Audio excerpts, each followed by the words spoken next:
Hey, good morning. It's Pete from Real Pete Nero. How you doing? Going through the drive-thru again. Going to get a coffee. So I figured I would share my coffee experience with you. And here we go. $3.25. It's a latte. Yeah. Latte time. It's coming.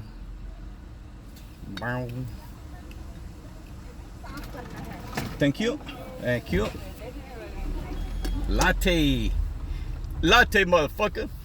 Anyway, and I'm gonna go and park somewhere and get out of here before somebody fucking T-bones my car, because as you know, driving is wonderful in this town. Driving is the shit in this town.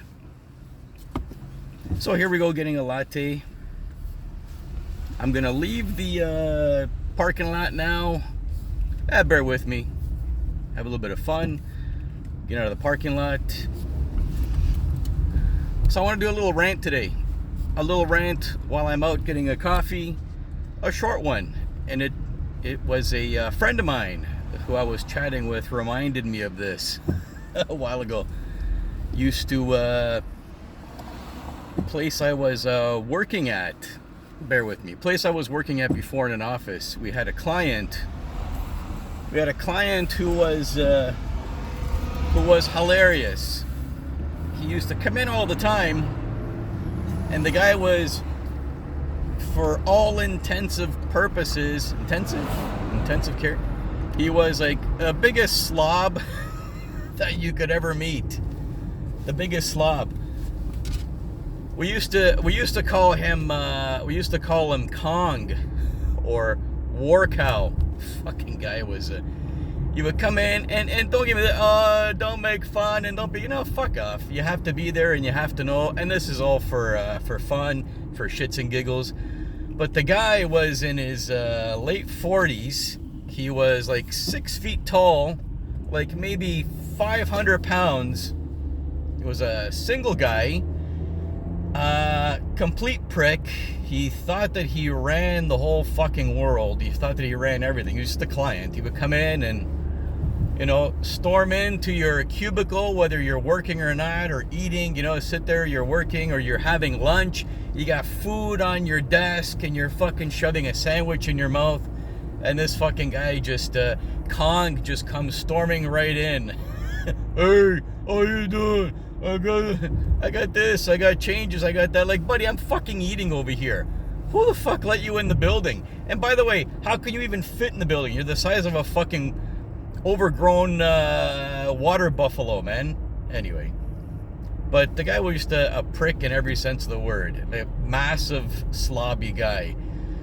He was on a salary, 9 to 5 salary, right? But the guy would start work at 6 in the morning and then finish at 7 or 8 because he had fucking nothing to do besides work. But he would come and fucking harass us all the time. War Cow fucking Kong over here. Big, massive motherfucker. Had no friends, had no anything, didn't do anything.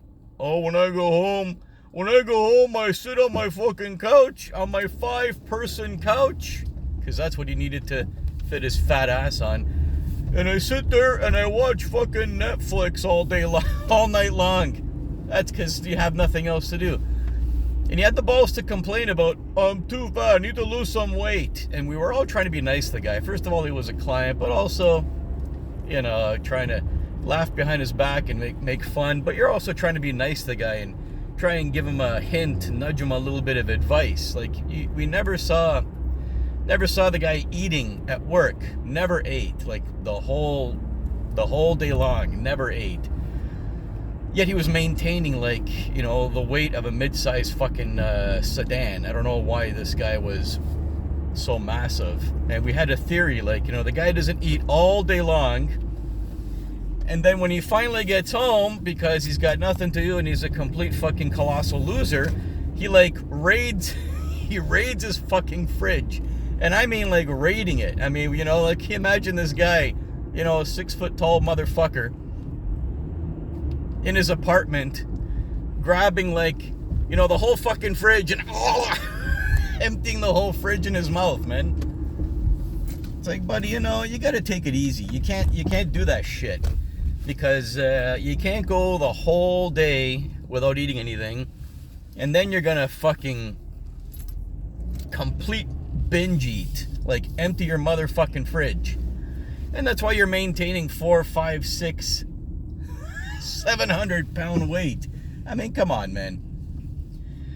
And we told him, you gotta get out there, try and go on dating sites and just get out there and message a couple women, whatever, message a couple women, see what happens. Maybe you'll convince some poor idiot to go on a date with you, and just try to be nice, listen to women, talk to them, pretend like you're interested.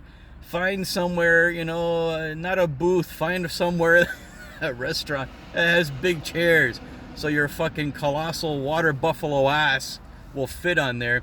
And you know what? If it sounds like I'm being cruel or whatever, you had to be there. You had to know this guy. It's like the epitome of self-destruction and self-hatred. But he's, you know what I mean? He can't help it. He can't helping, and usually when someone is a fat, useless, colossal, no personality loser, they usually try and be nice. But this guy had the attitude of an asshole for no reason.